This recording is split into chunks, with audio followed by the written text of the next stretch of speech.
ಮಾಸಿಕ ಸಭೆಯಲ್ಲಿ ಹೇಳ್ತಾರೆ ಅವರು ಸುಮ್ಮನೆ ಹೇಳ್ತಾ ಇದ್ದಾನೆ, ನಾವು ಪ್ರತಿ ತಿಂಗಳು ಲೆಕ್ಕಪತ್ರವನ್ನು ಮಂಡಿಸ್ತೇವೆ ಅಂತೀವಿ. ಲೆಕ್ಕಪತ್ರ ಮಂಡಿಸ್ತೇವೆ ಅಂದ್ರೆ ನಿಮಗೆ ಹೇಳಿದ್ರಲ್ಲ, ಎಷ್ಟು ಪೂಜೆ ಬರ್ತದೆ, ಒಂದು 2-3 ಅಂಗಡಿ ಬಾಡಿಗೆ ಬರ್ತದೆ, ಅದರದ್ದು ಮಾಸಿಕ ಲೆಕ್ಕಾಚಾರ ಬಿಟ್ಟು ಯಾವುದೇ ದೇಣಿಗೆ ಬಂದದ್ದಾಗಲಿ ಯಾವುದೇ ವಿಷಯವಾಗಿ ಅವರು ಇದುವರೆಗೆ ಲೆಕ್ಕಪತ್ರ ಸಂಪೂರ್ಣವಾಗಿ ಮಂಡಿಸಲಿಲ್ಲ. ಶ್ರೀ ಚೀರುಂಬ ಭಗವತಿ ತೀಯ ಸಮಾಜ ಸೇವಾ ಸಂಘದಲ್ಲಿ ಅವ್ಯವಹಾರದ ಆರೋಪ. യൂണിറ്റി ഹോസ്പിറ്റൽ 4 പതിറ്റാണ്ടുകാലത്തെ വിശ്വസ്ത സേവന പാരമ്പര്യവുമായി അത്യാധുനിക സംവിധാനങ്ങളുമായി Unity Hospital Mangalapuram. Phone 0824243155. Unity Hospital. Expect life.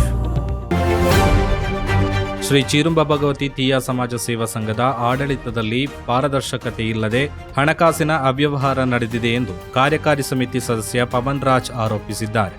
ಇಂದು ಪತ್ರಿಕಾಭವನದಲ್ಲಿ ನಡೆದ ಸುದ್ದಿಗೋಷ್ಠಿಯಲ್ಲಿ ಮಾತನಾಡಿದ ಅವರು, ಸಂಘದ ಹಣಕಾಸು ವ್ಯವಹಾರಗಳ ಕುರಿತು ಸಹಕಾರಿ ನಿಬಂಧಕರಿಗೆ ದೂರು ನೀಡಲಾಗಿದೆ ಎಂದರು. ಹಿಂದಿನ ಮಹಾಸಭೆಯಲ್ಲಿ ಉಮೇಶ್ ಬೆಂಜನಪದವು ಅಧ್ಯಕ್ಷರಾಗಿ ಆಯ್ಕೆಯಾಗಿದ್ದರು. ಅಧಿಕಾರ ಹಸ್ತಾಂತರಗೊಂಡ 15 ದಿನಗಳಲ್ಲೇ ವೈಯಕ್ತಿಕ ಕಾರಣ ನೀಡಿ ರಾಜೀನಾಮೆ ನೀಡಿದ್ದಾರೆ. ಬಳಿಕ ಮಹಾಸಭೆ ಕರೆಯದೆ ಮಾಸಿಕ ಸಭೆಯಲ್ಲಿ ಚಿದಾನಂದ ಗುರಿಕಾರ ಅವರನ್ನ ಅಧ್ಯಕ್ಷರನ್ನಾಗಿ ನೇಮಿಸಲಾಗಿದೆ ಎಂದು ಆರೋಪಿಸಿದರು.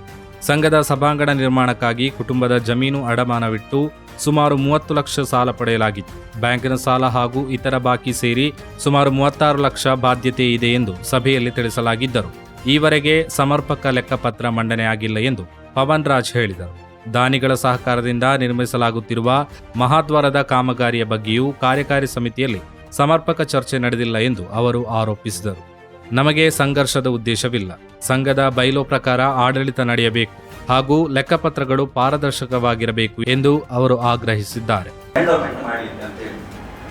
ನಾವು ಯಾವುದೇ ರೀತಿ ಎಂಡೋಮೆಂಟ್ ಮಾಡಲಿಕ್ಕೆ ಹೊರಟಿಲ್ಲ.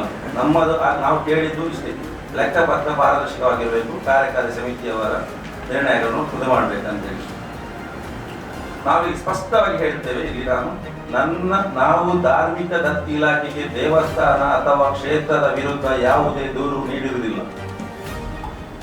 ಒಂದು ವೇಳೆ ಈ ಬಗ್ಗೆ ಯಾರಿಗಾದರೂ ಸಂಶಯ ಇದ್ದರೆ ನಾನು ಸುಳ್ಳಾಲ ಚೀರುಂಬ ಭಗವತಿ ಕ್ಷೇತ್ರದಲ್ಲಿ ಬರ್ತೇನೆ, ಅಲ್ಲಿ ಪ್ರಮಾಣ ಮಾಡಿ ಹೇಳ್ತೇನೆ, ನಾನು ಕೊಟ್ಟದ್ದು ಸಹಕಾರ ಇಲಾಖೆಗೆ ದೂರು ಸಂಘದ ವಿರುದ್ಧ, ಕ್ಷೇತ್ರದ ವಿರುದ್ಧ ಅಲ್ಲ.